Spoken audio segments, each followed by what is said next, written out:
Okay, so I did my portfolio video project on tracing these instances of negative body image through popular culture and specifically how all of that exists within the patriarchy. And I just want to real quick define that the patriarchy is not men, it's not any group of people, it's not the media. The patriarchy is described by Alan Johnson as kind of that which our society exists in. So I like to think of it as like a web or kind of a feedback loop that all of our normal societal interactions just kind of go through. So when we don't challenge it and point out these examples and take every opportunity to deliberately counter the normal kind of inertial progression of the patriarchy, then it just keeps going. I think just like anything else, if it's going on this kind of progression and it's ignored and not reversed, it just keeps on going. So I'm going to point out a bunch of examples here of instances of influence from the patriarchy and negative body image in popular culture. I'm not attacking any of these individual, artists or, magazines or whatever. I'm not attacking them. I'm just showing that these instances of body image in the patriarchy pop up in everything. So my first one is probably the most positive. My others are a little negative, sorry. And this is about the television show This Is Us. So I think the show does a pretty good job at being kind of culturally aware and culturally sensitive, I think. And I just want to talk real quick about the character Kate, who struggles with a lot of weight problems, but also a lot of body image problems and kind of some deeper self-esteem problems. And her boyfriend, Toby, really helps her out. So first of all, the show kind of sheds light on the program they go to, which is to, one, help Kate and Toby get healthier and lose some weight, but also work on, lots of self-love. And I think, just a really good message there is that it's okay to get help and kind of sheds light on some of those programs. Another cool thing that Toby does is that he finds out that Kate is a wonderful singer, but she hides it and she doesn't perform, but she loves to sing. So he helps her kind of become more confident and really embrace who she is and sing to people. But the main point is that they go to that weight loss / kind of body image group therapy type program. I guess the one problem I would point out is that there's one episode where Kate is really, I forget what happened, but she's really in her head about something. And she sees like a really skinny girl say like, "Oh my God, I'm so fat." And, that just kind of sends her off. And I think in terms of the TV show, I think that's fine because it's just showing that, it's really just showing how upset Kate is. But ideally, we can see that body image problems do not affect any one type of body because they come straight from, these abstract things like the patriarchy or society. But each instance is just kind of a concrete manifestation of, the problems with something like the patriarchy or just how women's bodies or also men's bodies are viewed in society. And women's bodies and men's bodies leads me to my next example, which is the film Hercules.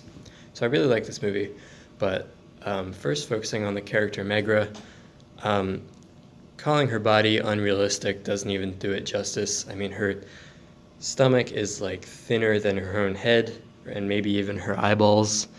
And her stomach is like this, and then it goes out at her chest, and then it goes out at her hips, and her legs are real skinny. So clearly, I mean, her body's, I don't know what kind of body type that is, But the other thing is that, she's kind of very seductive and kind of always playing with Hercules the whole movie and kind of being, it's like the movie makers developed her character through her seductivity. And while I like this movie, if it were to be made again, I would like to see that they use something else to develop her character more. Something more than, this body type and, the seductivity. Because I get that it is just a cartoon and they're able to use things like this to kind of put like an exclamation point on Megra, but also it's just a cartoon, so why does negative body image have to appear in a cartoon, And then also Hercules is, again, calling it unrealistic, doesn't even really call it justice. He's literally gigantic, and it just kind of perpetuates this idea that men should be huge and women should be tiny, and that's just not the case. And I would hope that if this movie were to be made again, they would kind of scale it down a little bit and develop the characters through something that's not these crazy bodies and more through the personality. My third example is All About That Bass from Meghan Trainor. There are just a couple of verses I want to read here and talk about them a little bit. I'm sorry if I'm talking a little fast. It's just I want to keep this around 10 minutes, hopefully. There's just kind of a lot I want to get through, so bear with me. First verse I'm going to read. Yeah, it's pretty clear I ain't no size 2, but I can shake it like I'm supposed to do. 'Cause I got that boom boom that all the boys chase and all the junk in all the right places. So she's going for body positivity, and it's a little more clear in the second and third verse I'm going to read that she doesn't quite hit it. So I ain't no size, it would be much better if she said I ain't no size 2 just because that's not how my body is. But it's kind of justifying ain't no size 2, but, the boys chase me, so it's fine. Again, not attacking Meghan, and I'm not being, pejorative, I guess. But there's the patriarchy again, that women are supposed to be showing off, expressing beauty isn't bad, but when it's for the men, that's when it's the patriarchy. Second verse. Yeah, she told me, don't worry about your size. That's good. She said, boys like a little more booty to hold at night. Again, celebrate your body because guys like when you have a big butt. Even just those two lines still kind of serves the same thing that the first verse I said did. Just that women are supposed to show off to men. Women's bodies are for men's pleasure. That's what the male gaze is, for men's pleasure. Okay, so the third verse I'm going to read, I'll just read it. I'm bringing booty back. Go ahead and tell them skinny bitches that. No, I'm just playing. I know you think you're fat, but I'm here to tell you every inch of you is perfect from the bottom to the top. All right, so just piece by piece here. The first two lines, I'm bringing booty back. Go ahead and tell them skinny bitches that. Again, negative body. First of all, body shaming is bad, whether you're shaming whatever body type you're shaming. It's bad, period. And she's creating this kind of polemic thing between, skinny girls and not skinny girls. Or it's like she's kind of going against the message that she's trying to create. And it seems like she's blaming the skinny girls for making not skinny girls feel bad about themselves, or blaming skinny girls for perpetuating negative body image, when really it's not them. That, it's just, again, not to use these abstract words, but it's deeper than that. It's the society.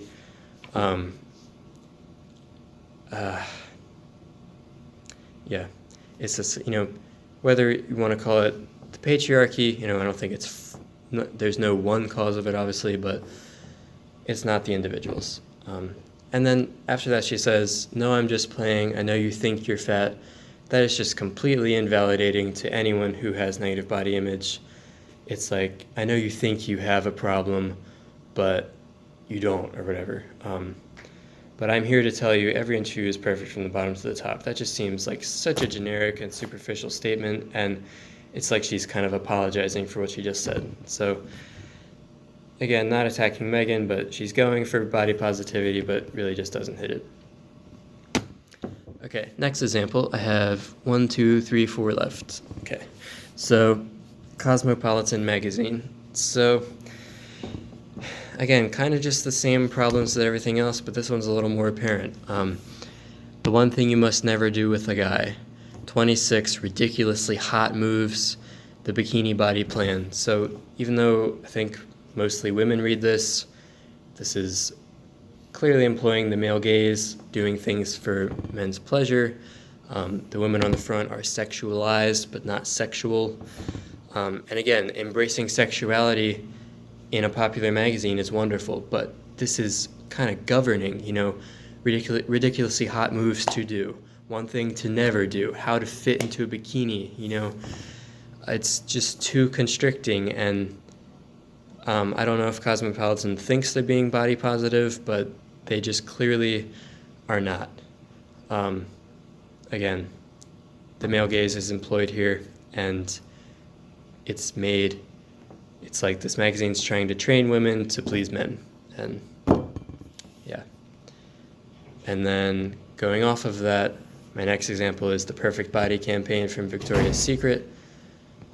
So the word body is in quotes because what they say they're talking about is the actual bra, which is, I guess, so comfortable that it's like a second body, But when you put the words "the perfect body" in front of like 10 models who all have flat tummies and skinny legs and big boobs and long hair, and they're all the same height and they're all staring seductively, that's just unacceptable. I mean, I know I said I'm not attacking, but I might have to attack Victoria's Secret a little bit for this. It's just unacceptable. Especially to, I think, exploit these models and exploit their bodies and then use that to say, this is the perfect body. Just so harmful and despicable for a lot of reasons. And I put Dove's response to that, say, here's what the perfect body is, and it's all different types of bodies. And I like that they responded to that.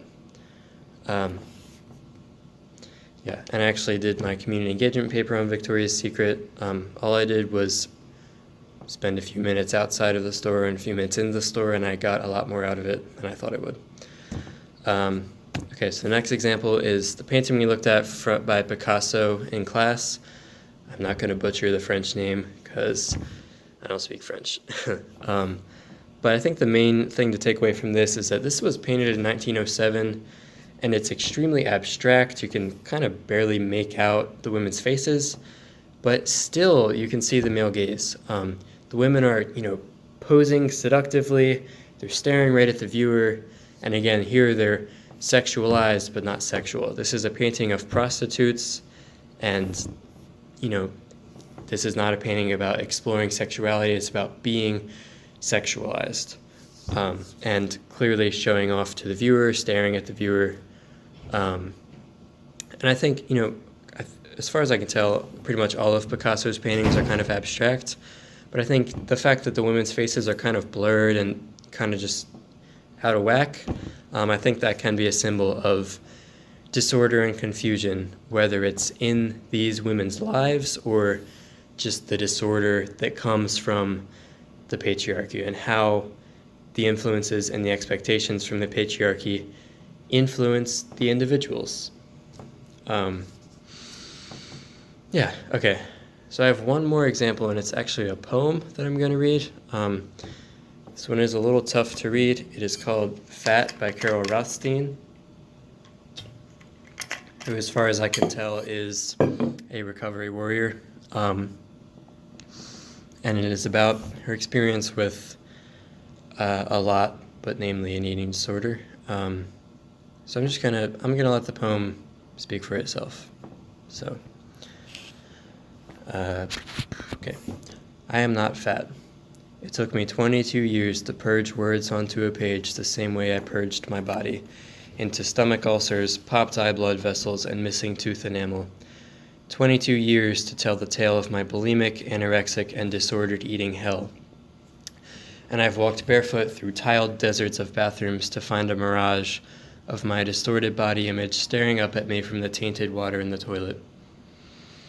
I used to daydream about freedom. I used to daydream about appreciating the abundance of food around me, I used to daydream about eating dinner without wanting to kill myself. And that, like the society, I wish to heal and explain I too someday would change. So I've unchained the melody of my dirge-sung soul and patched layers of karmic candle wax to mend the stomach holes. I am free. Free from sneaking out of algebra and trigonometry to vomit elegantly into a toilet paper filled toilet during a passing period so that no one could hear me. Free from credit cards that pay for wasted food crumpled into white garbage bags in the gutter across the street from my driveway. Free from dry skin and shedding hair, bleeding skin, and death scares because food gave me the power to inject order into a world of chaos. Food gave me the love and security I was afraid to find in my sexuality. Food could remedy the abandonment I felt from my father's excessive traveling to make excessive amounts of money I could vomit in the toilet. But this is not a poem about struggling through thousands of breakfast, lunch, and dinners when thousands struggle without breakfast, lunch, and dinner. This is a poem about millions of tears as my fear-encrusted fingers and body lay mangled, shaking, twitching on the bathroom floor with fear and insecurity, when millions of children are held captive, shaking with fear and no security. This is not a poem about the guilt of a privilege disorder, because I was often told I was selfish for an uncontrollable force coaxing me to stick fingers down my throat. This poem is about context, about how I can't formulate linguistic inkblots to tangibly articulate the deadly pain that lived inside of me, about playing Russian roulette with my esophagus as my gun barrel fingers triggered the tragedy down my throat, about self-deprecating stares into the mirror of a red-faced terrorist hijacking my digestive system from within, about how my eyes have learned to make love to the lower left corner of my torso, and how the sun sets in the crevices of cellulite in my thunder thighs. This is a poem about the regurgitated traumas that I cannot digest, and at best, this is a poem about how I am not fat. So, again, I'm just going to let pretty much that poem speak for itself. One thing I will say is that I think, first of all, hats off to Carol for being so naked with this and just completely opening up and just spilling it all. And I think this just goes to show that this is not,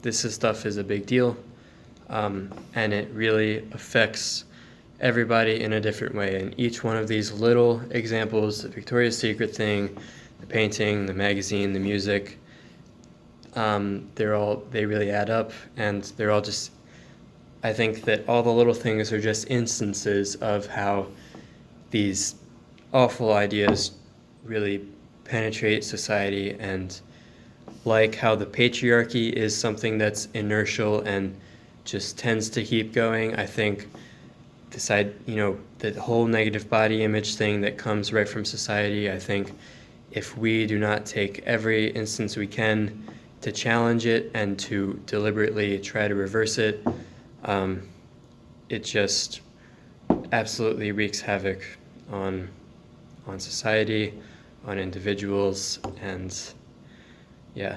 But again, hats off to Carol for really spilling this. I think this poem really shows a lot. So thank you for listening. I really enjoyed this class. There was a lot more to specifically this topic, but everything we talked about in this class, there was a lot more to it than I initially thought, and I really appreciated this opportunity to take this class. And thank you, Dr. Glass.